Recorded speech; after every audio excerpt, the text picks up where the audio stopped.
আসসালামু আলাইকুম। আশা করি সবাই ভালো আছেন। আলহামদুলিল্লাহ আমরা অনেক ভালো আছি। তো মেয়েকে সকাল সকাল স্কুলে দিয়ে আসছি। আর এই যে এখানে আমার ছেলে কি করছে দেখেন, আইসক্রিম খাচ্ছে আর কি রিয়াকশন দিচ্ছে। দেখেন না চোখ মুখ কি কেমন অভিনয় করতেছে। এদিক দিয়ে কিন্তু আমার রান্নার সময় হয়ে গেছে, যেহেতু মেয়েকে স্কুল থেকে সঠিক টাইমে আনতে যেতে হবে, যেন রান্নাটাও টাইম মতো করতে হয়। এই যে আমি লাল শাক নিয়ে আসছি, আর এই যে ডাল রান্না করব, যে ডালটাও চুলায় বসায় দিছি। তো শাকগুলো এখন আমি সুন্দর করে কেটে বেছে ধুয়ে নিয়েছি। তো এখন এই যে চুলায় বসায় দিলাম, ঢাকনা দিয়ে ঢেকে দিয়েছি। আর এই যে ঢাকনা উঠানোর পর দেখেন পাতিল ভর্তি শাক কিন্তু কমে কতটুকু হয়ে গেছে। অল্প একটু, এটা কিন্তু সিদ্ধ হওয়ার পর একদমই কমে যাবে।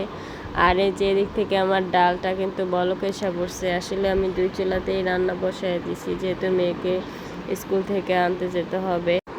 আমার শাকটাও কিন্তু হয়ে গেছে। এখন এই যে শাকটা বাগার দিব, পেঁয়াজ মরিচ তেল দিয়ে দিয়েছি। এই যে পেঁয়াজটা আমার এই যে বাদামি কালার হয়ে গেছে। এখন এই যে শাকটা দিয়ে দিলাম, আর আমার হয়ে গেল কিন্তু লাল শাক ভাজি। আর এদিক দিয়ে ডালটাও আমি অফ ক্যামেরায় বাগার দিয়ে নিয়েছি। আর করব সামান্য আলু ভাজি, যেহেতু লাল শাক অল্প একটু তাতে হবে না, এই কারণে একটু আলু ভাজিও করব। আসলে ভর্তা ভাজি দিয়ে কিন্তু পেট ভরে ভাত খাওয়া যায় মাছ মাংসের থেকে। আর বাচ্চারা তো সবজি খেতে চায় না, ওদের কাছে মাংসই ভালো লাগে।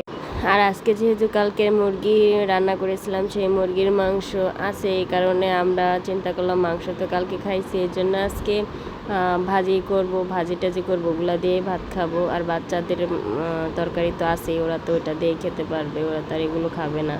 তো এই জন্য এই যে সামান্য আলু ভাজি করলাম। আর এদিক থেকে আমার আলু ভাজি হয়ে গেছে, এদিকে ভাতও বসায় দিয়েছি, ভাতও বলক এসে পড়ছে।